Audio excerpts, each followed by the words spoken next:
শ্রমিক শ্রমিক আমাদের দাবি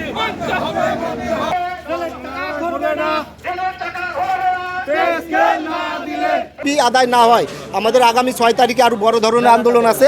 প্রয়োজনে আমরা লাগাতার কর্মবিরতি দিয়ে ঢাকায় আমাদের এককালীন যে আছে সংগ্রামের ডাক আছে সেইখানে আমরা উপস্থিত হব এবং যতদিন পর্যন্ত আমাদের আন্দোলন না মেনে নেওয়া হয়, পে স্কেলের দাবি না মানা হয়, আমাদের আন্দোলন লাগাতার চলতে থাকবে।